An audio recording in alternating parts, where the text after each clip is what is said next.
Good afternoon. Welcome to the Boca Voice. Today, our segment was supposed to be about a fact-checking exercise with Jack McWalter from the Boca Watch. Unfortunately, the board members at the Boca Watch told Jack that they didn't feel it was a good use of his time to come on and do that, even though they put out for anyone to question the validity of the facts of their articles. They thought it would be a better use of his time to work on Al Zucara campaign and Andrew O'Rourke's campaign, which is what their role is right now in the community. So I had an opportunity to meet with Jack, and what a great guy. Jack really is committed to this community, and I applaud him for that. Both of us are concerned in regards to the sentiment in this town and how divided this town is in what's going on. A lot of that is due to the rhetoric that happens, and some of which is due to facts. Now, it doesn't help when the facts are wrong and when people are steering rhetoric the wrong direction. One of it just happened just recently, and just prior to videoing this, I got on the phone with Jack and I explained that his current video actually is inaccurate. They made a claim that there's a current law that is in place, and they named it, and unfortunately it's not named properly because it's actually Amendment 4. And that amendment goes over what was truly a citizens' initiative. And that citizens' initiative specifically goes over a referendum rights of what should happen, of whether or not developers can start a development, and if citizens should be able to cause a development to happen or not happen by virtue of referendum. Now, what caused this to happen? And did our current mayor actually lobby it or not? And did she start this actual legislation? And that is absolutely positively inaccurate. It is false. She did not start this legislation. It was actually started not even in this county. It was started up in Vero Beach.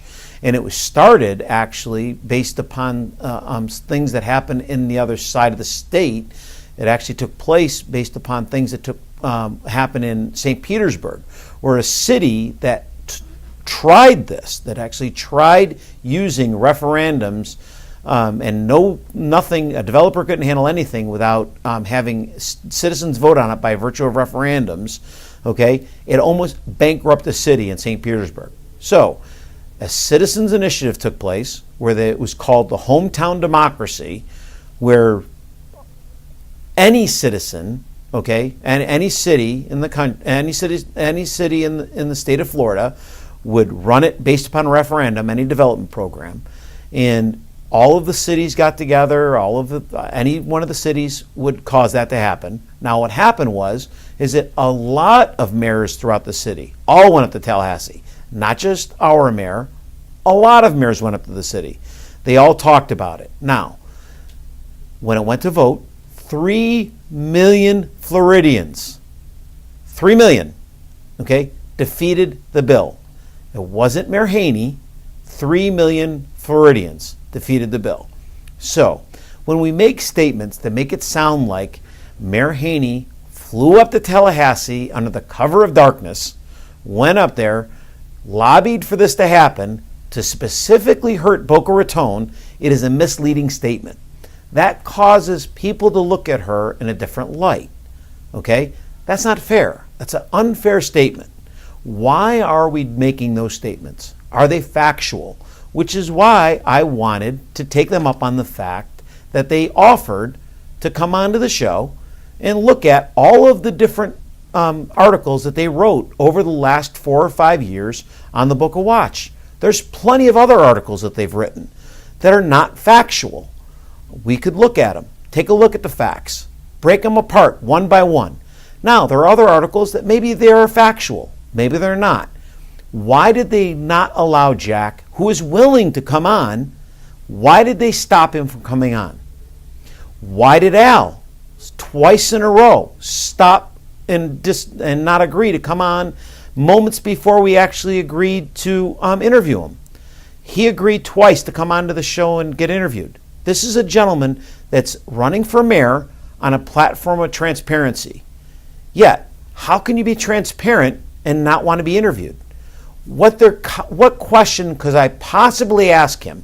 If you're running under transparency, what question could I possibly ask him that would not be off limits? I'm confused. So again, I'm sorry that I didn't get an opportunity to talk to Jack because I think him to be an honorable man. I think he's broken up over all of this that's happening in our city. He truly is concerned about the direction of our city that's happening.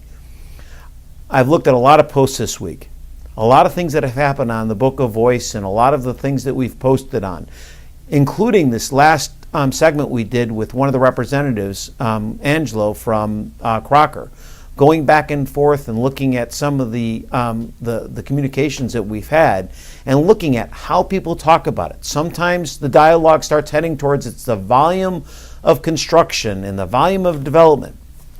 Then it leads into, well, it's not the volume, we want development. We just don't like the particular amount of architecture. And then it leads, when we talk about the architecture, because architecture is similar to art, let's face it, architecture in a lot of cultures is art. We look at architecture the same way we look at art. It's the way we express ourselves. So it's subjective by nature. So when one person likes it and another person doesn't, you're not going to please everybody. So when we look at it, we have to come together as a community and say, are we always going to be wrong? We need to get to the point where we can come together as a community and stop yelling at each other and truly want to get along again. We don't have to always be just yelling at the top of our voices. It's gotten to the point where the loud minority has really just gotten a loud voice rather than just trying to come up with what they're saying in a specific manner so that we can listen to them. Arguing for the sake of argument doesn't get us anywhere. Let's have solutions that get us somewhere. So just saying it's true doesn't make it true. Now, I offer this again. They offered to us to allow us to look at facts. Let's look at their articles. If you want to be taken seriously, let's look at them and take a look at them and see what's fact, see what's not. If you want to be taken seriously and you truly are a transparent candidate, come on, let's talk. No one is here trying to make you look bad. All we want to do are get to the facts. Let's look, let's talk. None of the other candidates have thought that they got a bad deal. None of the other candidates thought that they got treated poorly when they came onto the show. We certainly want to give you the fair shake as well. We look forward to hopefully having you on. We look forward to having a representative from the Boca Watch, whoever they choose. If it's not Jack, maybe one of the other board members. Maybe all of the board members would like to come on. Each one of the authors of each one of the articles themselves. I'm happy to take the time to talk to each one of the authors of each article, if that's what you'd like, so that you can represent the article yourselves. But let's get to the facts, because the people deserve the right to understand where you're going with it. Thanks again for joining us on the Boca Voice. Don't forget, this weekend is the Cowboy Ball for the George Snow Foundation. We hope to see you there. And don't forget to follow us online or on Facebook at thebocavoice.com.